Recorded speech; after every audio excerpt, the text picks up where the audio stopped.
Star Wars The Last Jedi split the fandom like Kylo Ren's spirit was split.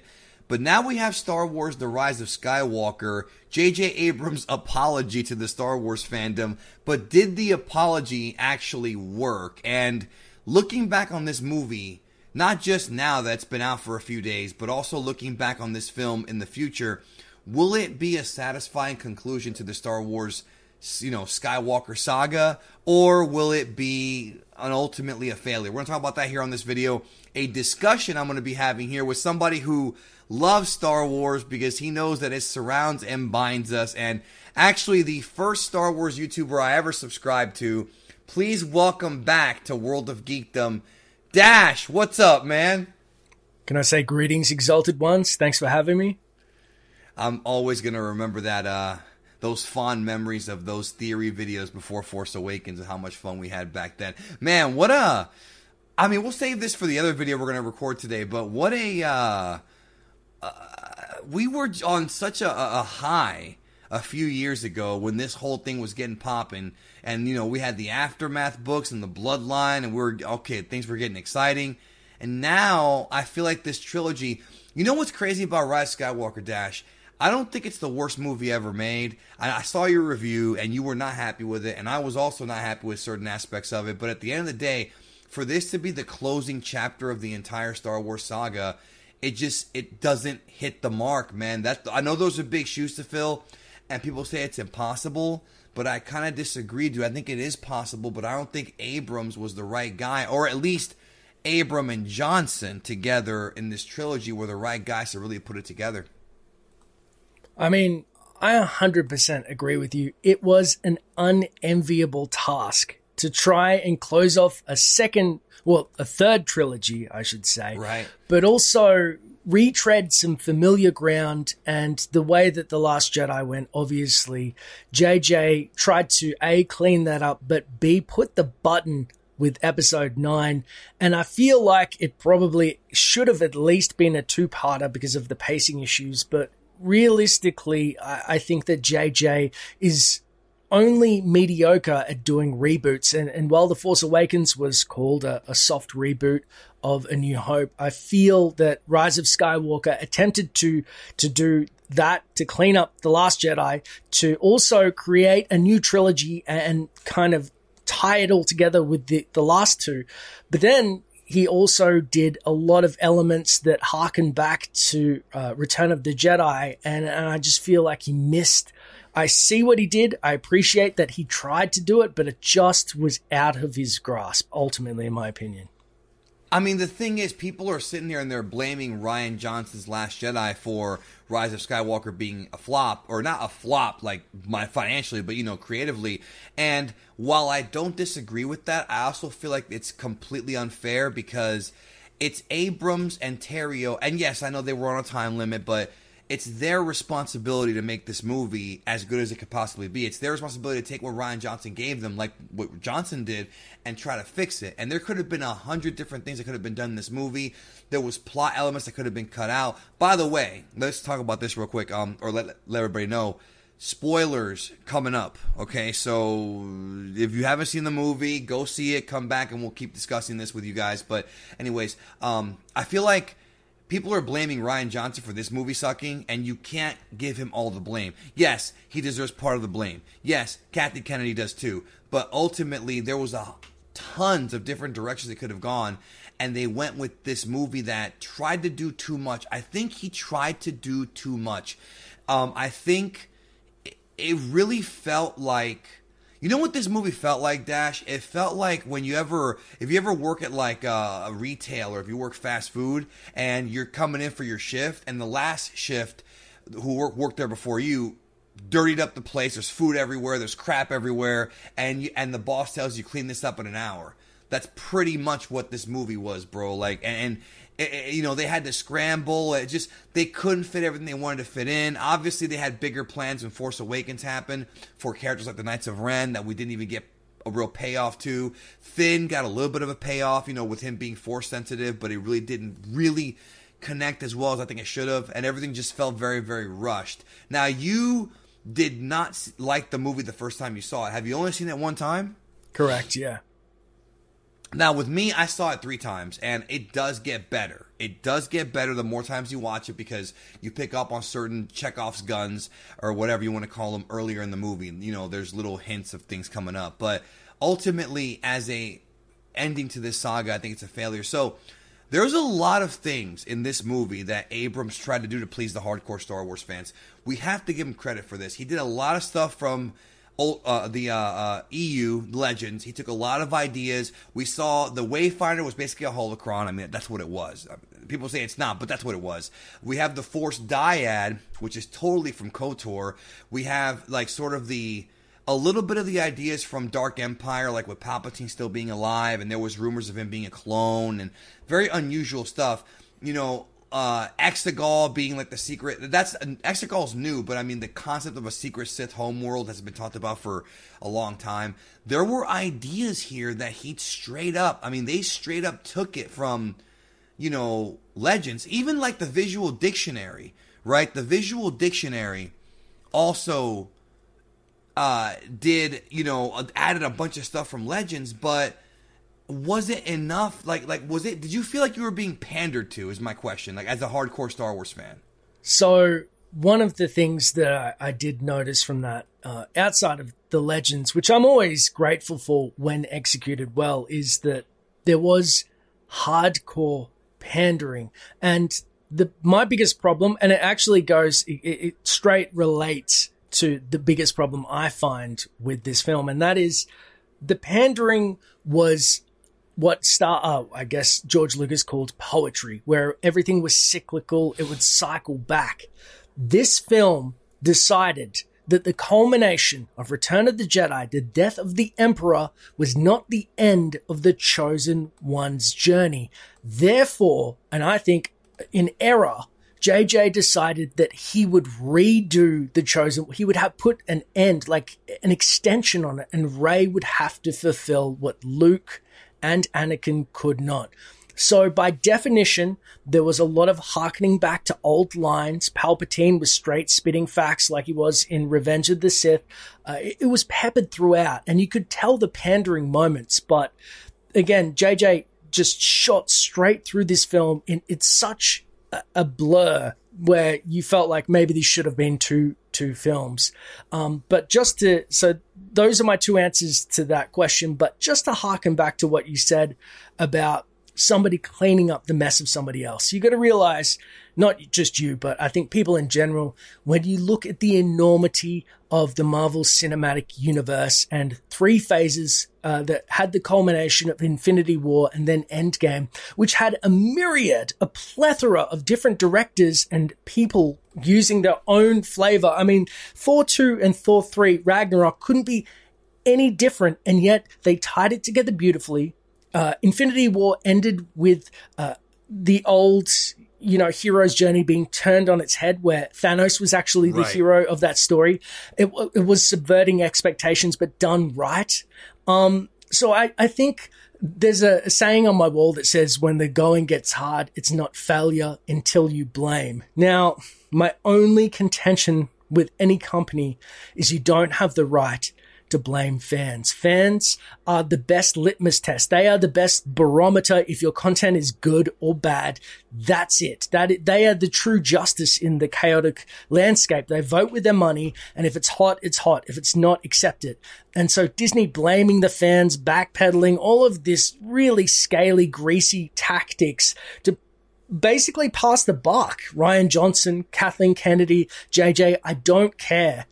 Marvel has done it well till end of phase 3. You clearly have the resources. Just get better directors, writers, or whomever at all different levels to make content which binds and unites the fans instead of divides us, which, ultimately I feel that that's all the sequel trilogy has achieved in the end. But I digress. JJ did try his best, and I will always pay, dues where they are credited. He's definitely a Star Wars fan. The thing about Rise of Skywalker is that we were here 2 years ago discussing Last Jedi, and I remember you did your video about Last Jedi, your review, and you talked about some of the good things in the movie, and then I kind of hit you with, I hated it. I think I was the first guy who actually told you that I hated the movie, because the critic screening everybody was gushing over this damn movie, dude. I remember the critic screening, everybody was gushing over it, and it was mind-blowing to me. That was kind of the first time that I remember really questioning critics after I actually saw the movie, because,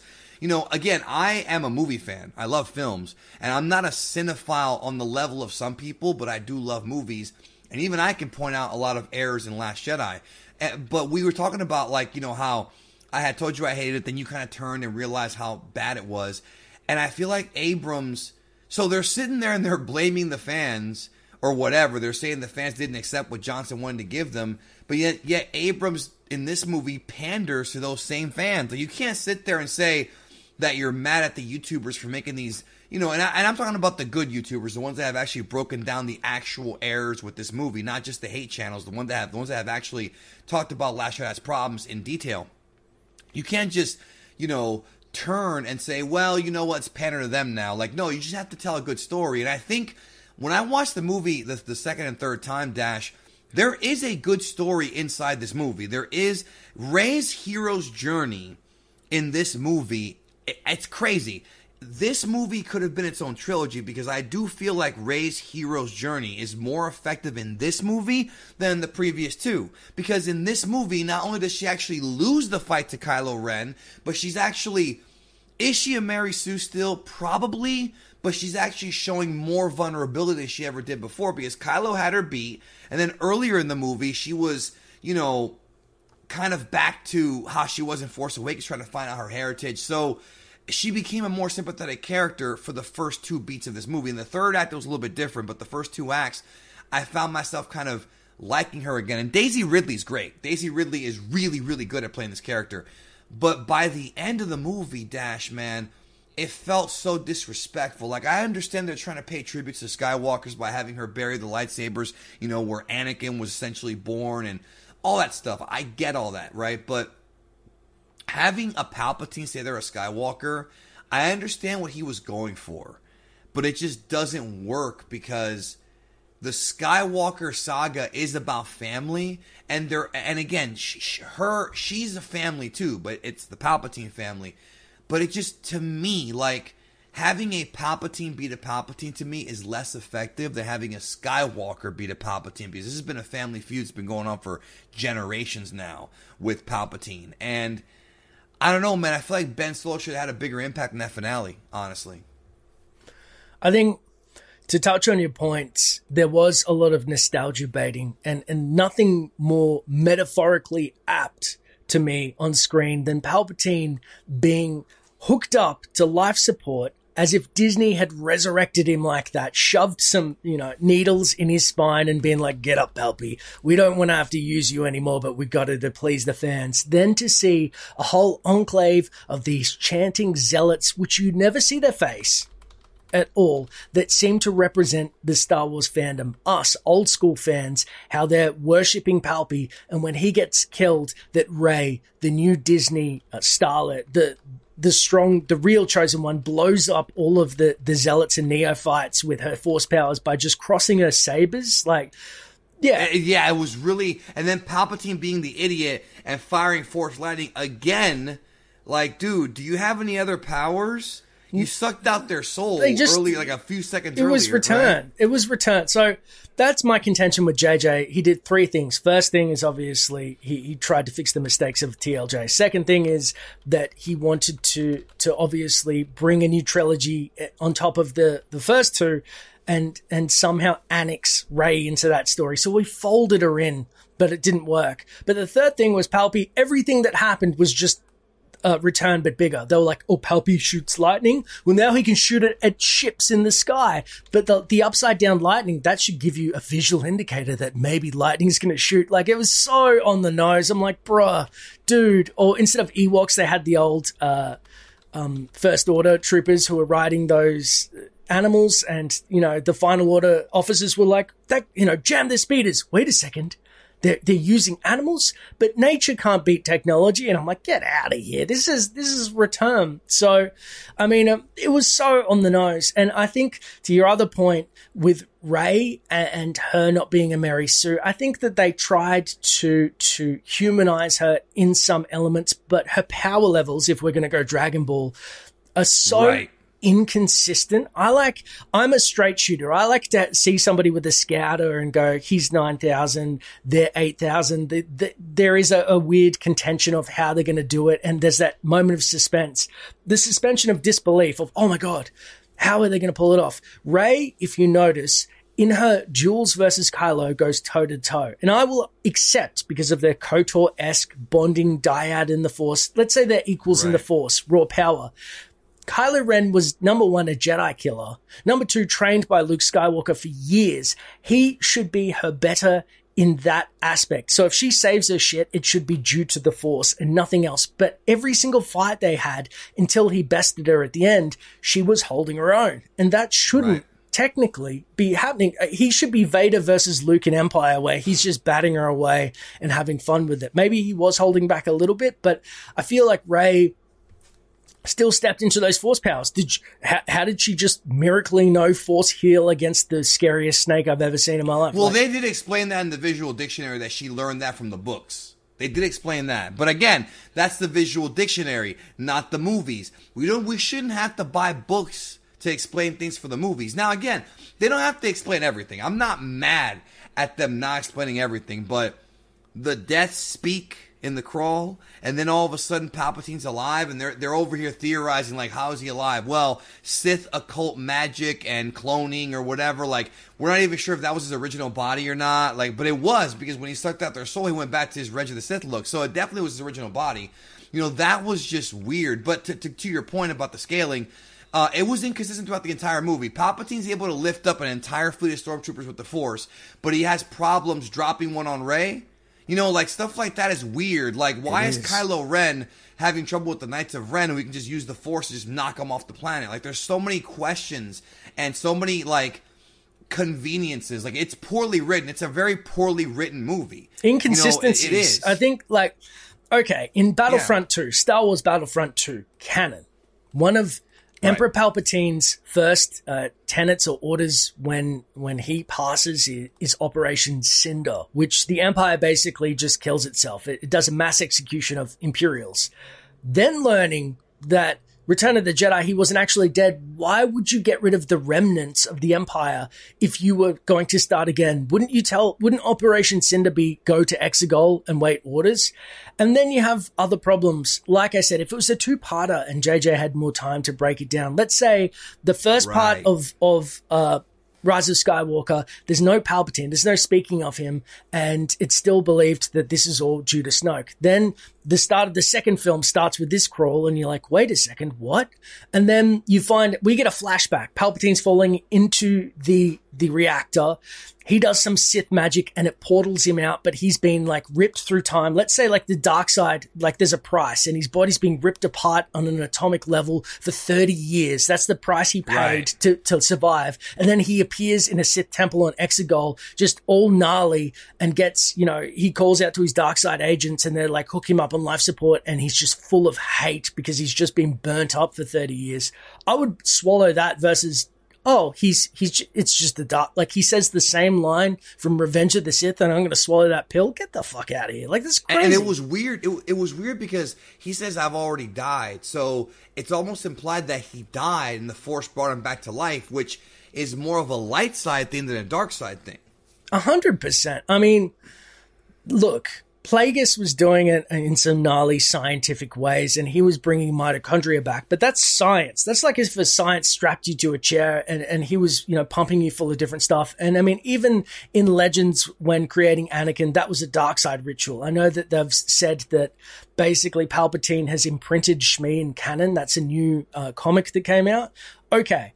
But which is weird, because apparently that's not even like 100% like there's a debate about that. That's what I'm saying. No, I agree. All of it is weird, but they didn't even bother. This is the number one threat. They didn't even bother outside of the crawl. They're just like, nostalgia bait, Palpy's back and he's hooked up. And to swallow that pill, you've got to be such a hardcore fan or just not give a shit about a good narrative. In my opinion, look at me, just catching that, in my opinion. No, I think anybody who likes a good story wants to at least have an explanation and not just skate over that. Because definitively, if you're not believing it, if the suspense of disbelief is gone, then all you have left is he's a big bad force. Like, it should have been so much more and so much more insidious. But instead they just said, you know what, if we slap some horror music, some extremely ugly dark visuals on top of it, these interactions, people are just going to accept that the dark side is gnarly, and then Palpatine's going to beat him somehow without the I mean, Palpatine with his Force lightning was so absurd. There is no way he wouldn't have cooked both of those flunkies. Like, it's just, oh. I mean, he's able to cook the entire Rebel fleet or Resistance fleet, but yet he's unable to beat the Scavenger because she has the power of all the Jedi somehow. Like, that was a very Dragon Ball-esque thing what they did there. But the difference is that when Dragon Ball did that, it was built up over many, many, many manga chapters and many, many, many episodes. With Rey, it just didn't feel earned. And I do think that it maybe if, like, the second movie had her and Kylo fight again and Kylo beat her in that one, like Vader, people are going to say, well, it's derivative of Empire. Yeah, but at least it goes with George Lucas's kind of formula of, you know, the poetry, but also it gives sympathy because of the hero's journey. You know, Daisy Ridley played that character well. And the way that she was introduced in Force Awakens, I thought was very effective for the first half of the movie. Second half, she started getting Mary Sue-ish, but the first half, you know, when she's all by herself, living in the walker, you know, eating that little biscuit, like, you know, I'm like, okay, she's a great actress. I like this character. Like, I don't even know her and I like her.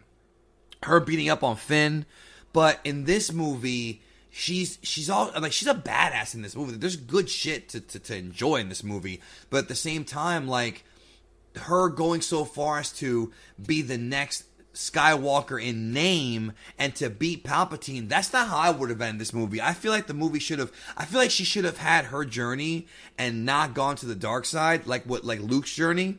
But I think the payoff should have been Ben Solo killing Palpatine, bro. I've always felt that way. It should have been Ben Solo doing it because Palpatine has fucked with Anakin, he's fucked with Luke, Leia, and him. That's like 3 generations of Skywalker, bro.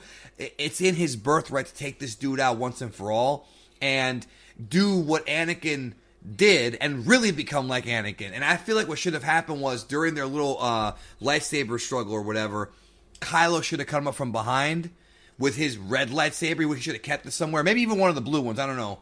And he should have just cut fucking Palpatine's head off, bro. Can you imagine the reaction in that movie theater if he came up behind Palpatine and decapitated him, bro?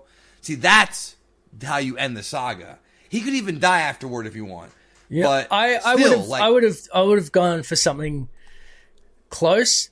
Maybe if he changed the saber crystal to blue and he still had the cross saber, because I think symbolism is important, and I believe that, yeah, there was a redemption arc for him as he'd been played the entire time. He's lost his family due to the machinations. Or maybe he kills him with Luke's green lightsaber. He finds it off screen. Yeah, well, that could have worked too. Here's why I'd want the cross saber. George Lucas had always referred to Palpatine as the devil. What I would want is for Palpatine to admit to Kylo Ren that he was behind all of it, and at the end, Palpatine to be standing on Ben Solo. I'm losing his name. Kylo Ren to be facing Daisy Ridley, aka Rey, because I'm just switching names so much. But he's facing her, and Palpatine walks up behind him and shows that he's his puppet, like grabs him almost from like a behind hug, and he's like, "This is, you can't save him." And then Kylo to echo his words that he did to Han and say, "I know what I have to do, but I don't think I have the strength to do it." And then for him to stab himself with Palpatine behind him through the heart so that he actually gets Palpatine. And because his cross saber looks like a crucifix, he kills the devil in himself. Like, he redeems himself, he kills Palpatine, he becomes a Force ghost. Awesome Jesus Christ freaking symbolism, bro, right? So all the symbolism, it's like Die Hard 4 or whatever it's called, Die Hard, Live Free or Die Hard in America. You know, where he shoots himself through his wound, that real gnarly badass moment where you're like, no, he wouldn't.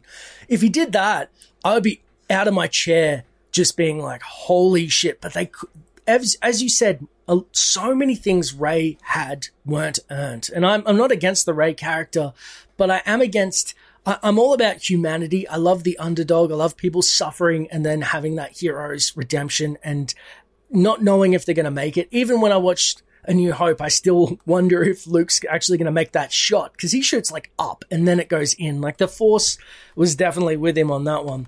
And I feel like Rey's whole the storytelling behind Rey is just that. It is unearned. It is, oh, you've got Luke Skywalker's X-Wing, you're Red 5 now. I'm like, no, you didn't. And they're like, oh, you don't want to be Palpatine, you're Skywalker now. I'm like convulsing in my seat and I'm like, please punish her so that she can earn something so I can empathize with her and I want her to win. She's the only protagonist that never had any sort of injury. Anakin lost a limb. Luke lost the hand. Like, she never had any injury, dude. She had a couple cuts on her forehead, and that's it. But you know what? At least she died at the end. Because she did die. I mean, because Finn sensed her dying, right? And then Ben gave his life for her, which I think that was good writing, Dash, because the way he turned to the light side was through compassion from his mother. That's one thing I picked up on the second time I watched it, that it was Leia that triggered the Han Solo memory. Right? So that made sense to me. And Rey being, she beat him. She finally defeated him by stabbing him because he was distracted. But she healed him because she showed compassion. Like, her showing him compassion and the right way, and then him showing her that compassion in return, that actually made sense. So he did end up going out like, his daddy. Or his grandfather, but it just feels like there wasn't enough time, man. Like, really, people keep talking about the pacing and, oh, you're just being a film nerd. No, like, the pacing actually ruins this movie. Like, this movie could have been, it could have been earned if they had more time. And I remember I did a podcast with Stupendous Wave like 2 years ago where I was trashing Last Jedi and him and his friends were loving it. And I was the only guy on there trashing it. And I remember I told him, I said, what I would do is I would end 9 with a cliffhanger and just have fucking announce episode 10 like the next month and be like, yo, episode 10 is coming. Like that, and that's going to be it. 10 movies, then you end the Skywalker saga. But it was just, it was okay. I don't hate this movie, dude. I don't hate it, but I don't love it. And the problem is, Dash, I wanted to love it. When I was a kid, and I don't know if this is the same thing with you, but when I was a kid, I pictured episodes 7, 8, and 9 to be crazy. And this wasn't as crazy as I wanted it to be. I wanted to like it too. I want to like every Star Wars movie because they ultimately spawn so much more in terms of the property, books, all the ancillary content.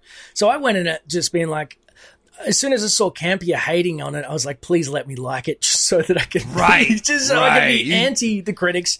But no, it missed the mark in so many ways. I just, because I'm a Legends junkie, I thought that they would go with the Legacy of the Force novels because there was so many beats that made sense in that. And so it was hard, but to your point of Rey, I mean, Rey beating Palpatine was one of the worst moments just because he's already had the lightning deflected at him before. He should be able to handle it. It was such a cheap win I know there was a sacrifice. Very bad. It was very cheap. You have to trick Palpatine. He's too powerful. You can't straight beat him. He let the lightning hit him when when Mace Windu and he were dueling. That was the whole point. He did that because he knew it would be a fourth quarter dark side conversion for Anakin. Plus he could let his true dark side colors fly. Like, it all made sense. In this, he shouldn't have he dropped the lightning, not exploded. Like, it made no sense. That's why, I know I made it up on the spot, but even Kylo sacrificing himself and tricking, like, just Palpatine not even thinking that could happen, but also redeeming the Snoke trick, because I think the Snoke trick was cheap as well. So I don't know. I think the 2-for-1 would have been nicer. So it's such a disappointing freaking killing of Palpatine. Why resurrect him if you're going to just play him like that? And then also the fact that the Chosen One, they tried to say, like, with Anakin's voice, bring balance as I did. No. Time out. The prophecy from what we were told in the movies, screw the rest of the shit, is that Anakin was supposed to destroy the Sith.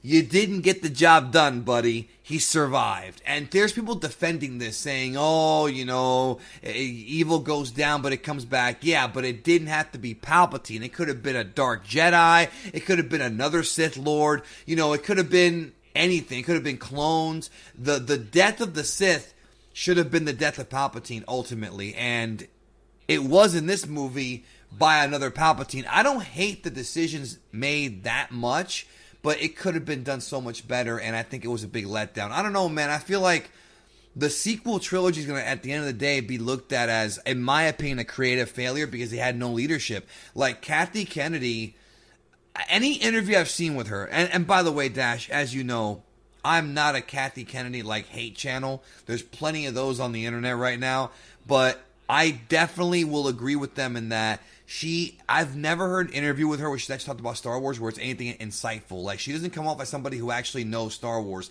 Abrams, I can tell he likes the old movies. Even Rian Johnson likes a couple, not as much. Like, he hated the fans, and he kind of, nihilistically trashed Star Wars in the last movie, but I can see him actually being someone who has seen the movies. I'm not even sure Kennedy ever has seen it. All I saw from her was the Force is female, all this bullshit, and I never heard her actually say anything insightful about Star Wars. She said we have to show respect to the legacy characters in that early interview when they first I think it was when George first put her in charge, and you haven't done that. The only character that got any kind of respect was Chewie and Lando. Lando got no respect. Lando's my favorite OT character. No, but at least he didn't die in this one. Dude, I was totally expecting him to die in this movie. Just saying. I disagree. I feel like all of the legacy characters got shit on, that they were relegated to these old people who need to sit in the corner and be told what's up.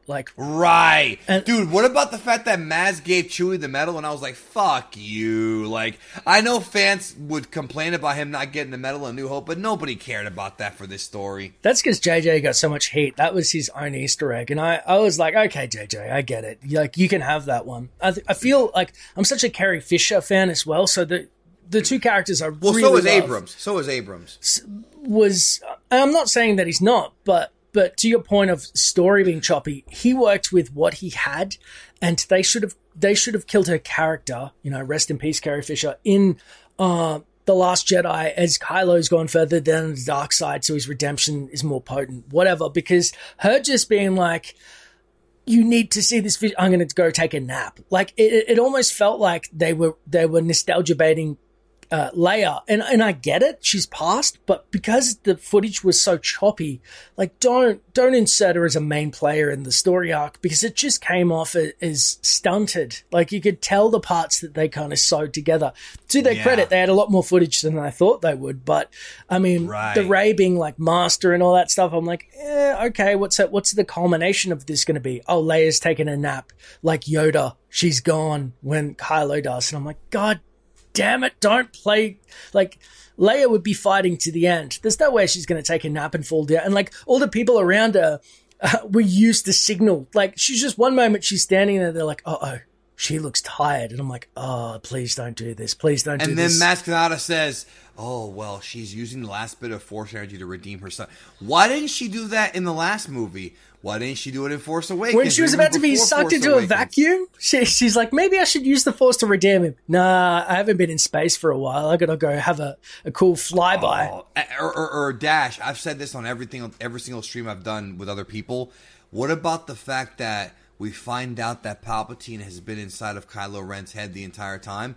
Why couldn't Force Ghost Anakin, and we know for a fact he can do it because we saw him do it in Return of the Jedi, why couldn't Force Ghost Anakin appear and tell Kylo Ren that it's a counterfeit? Why couldn't Yoda and Obi-Wan and Mace Windu and Qui-Gon Jinn and Freddie Prinze Jr. and all these guys, I know it's Kanan, but I'm using the actual actor. Why couldn't these Force Ghosts have appeared and told the Republic that Palpatine's still alive? Because they knew it, because they were one with the Force. That never made sense to me. Like, that makes no sense. And they're probably going to make a comic or a book saying, well, Palpatine used dark sorcery to block the vision of the Jedi. No, dude. If they become one with the cosmic force, they should be able to see everything. Then again, that makes you wonder, Dash, why didn't Qui-Gon warn the Jedi from beyond the grave that Palpatine was actually Darth Sidious? Because Chosen One arc, he knew that Anakin had to bring balance, and Qui-Gon was all about that balance, no matter how gritty. Well, okay, you got me. At least that made sense, right? But what about in this context? Plot armor. Like, it's day one simple. Palpatine was not meant to be resurrected, and he was not meant to be steering this ship. And so they just shanghaied him into service, put him behind the wheel, and like propped him up. And like, okay, every single thing that's unexplainable, dark side. Cool, Palpy, you good? Yeah, can you see? I can't tell if you can see. You've got no pupils. Let's go. And also, dude, it's like, I feel like with George, when he was in charge, he had limitations to the Force. Like, the Force is powerful. We know this, especially when you look at the EU stuff and the Legend stuff. But in this movie, it's like you said, the power scaling was odd because there are times when you look at these characters and you're like, well, they have incredible high levels of power. And there's other times where they don't use it when it would be convenient for them to use it. You know what I'm saying? Like, it's just... It's very much plot armor and plot shielding. You know, Rey could have done a number of things with the Force if she's really that strong, and she didn't. We've seen characters in EU and Legends, you know, blow up planets with the Force. Literally with the Force do it. Palpatine shot lightning up into the sky. It's like, you know, Rey, if she's as strong because of what Kylo Ren said, should have been able to help out the Resistance, take out the freaking tower at least. Like, you know, the navigation tower. Like, the whole thing was just, I don't know, man. It's very inconsistent within itself and with the rest of the franchise. It was obnoxious like, you know, and bombastic. Yeah, go ahead. That you know what it is, bro? What? It's basically like this dude made great scenes. Like, there were great scenes in this movie. Individual scenes that I thought were great and compelling. But the movie as a whole, you know what I mean? It's like a Picasso painting. There's a great critique on YouTube of Zack Snyder makes great moments but doesn't know how to make coherent scenes, and it talks about all the beautiful shots in his films, and I think that anybody listening to this should go watch that. I think it's Every Frame a Painting or Nerd Writer who does it. It's a beautiful, very cerebral piece, and I think it's applicable here. A lot of what JJ did were beautiful shots. Cinematically, I can't really fault it, except for maybe a couple of the weird aliens hodgepodged in. But I think that a lot of bombast was used and a lot of just obnoxious levels of imagery or just explosions, excitement. It was the Michael Bay of the Return of the Jedi. Oh, you know, Luke had been meditating and doing a handstand. Well, Rey can float when she does that. Or Palpatine shot lightning. Well, now he can take down a whole armada when he does that. Like, just silly things that really breaks canon and just also kind of, it makes the Jedi of old seem a little more limp, you know, with their abilities. It's like, oh, that's the top end of what they can do, but that Rey versus Kylo can do the Star Killer pull down of a transport ship, no worries. Like, I think that's the signal of bad writing when you're reliant on spectacle to keep people in their seats versus something more human or grounded. That's when I start to check out. And this was definitely the Michael Bay version of Star Wars for me. Yeah, it really was. But honestly, the Michael Bay version of Star Wars is still better than Last Jedi because it did not make me feel like I was a bad person for liking Star Wars. And JJ did the best that he could, but he just wasn't the right guy, even though he had good intentions. So we're going to wrap this up here. I think the movie gets better on subsequent viewings, but it's never going to fix those problems that it has. I'm curious about what your thoughts are going to be when you see it again, because like I said, it does get better. It doesn't make it a good movie or a great movie, but it does improve. And it's definitely Star Wars. I mean, it definitely feels like Star Wars. You know, it feels like a real conflict, but it feels like a letdown. It feels like Star Wars, but it feels like Star Wars in the hands of the wrong people. I don't think it even feels like Star Wars. I feel like really? it was somebody was hired to make a movie ride cinematic that you had to wait in line for a movie, and then you saw what a simulacrum of what somebody thought Star Wars was because they watched it once. All the action sequences were limp. It felt derivative at best, and visually it's beautiful, but it had no soul, and it was incoherent, incohesive, and just was slapped together by somebody who was a man sinking in a ship and desperately trying to bail himself out. That's my take on it. Right. No, you know what? I agree with everything you're saying. And again, I like the movie a little bit more than you did, but I do agree with your points completely in that he definitely was trying to swim out. You know, he wanted to make a movie to make people happy. And I could kind of tell, too, because when I saw that Celebration panel where he was like, we made this movie, and I hope you like it, I could tell he was very nervous. Like, I hope that these people accept this movie. I hope that they're okay with this. Like, I hope people like it. And some did, some didn't. What can you do? I mean, I am curious to read the novelization. I am curious to see what else that they cut out. But as far as me being excited for Star Wars going forward, The Mandalorian is it, bro. That's all I really care about right now. I think you hit the nail on the head. What I want from Disney, all I ask for, I don't care if the content is good or bad. I mean, clearly I want it to be good. I want them to be as humble as possible and to say, we did not create this franchise. We are the stewards, the caretakers of this, and we will do our best because we care deeply about it, and we hear you, the fans, and respect you deeply as well. That's all I want. Right. Well, that's a topic for a different video, bro, because we're going to talk about that, I'm sure, very soon, because that's a different topic, but as far as they're passive-aggressive towards fans. But let us know in the comments what you thought about Rise of Skywalker upon subsequent viewings, or if you agree with Dash or myself. And it was good having you on, bro. I really appreciate it, as always. I appreciate you. Thank you so much. All right, and we'll talk to y'all next time.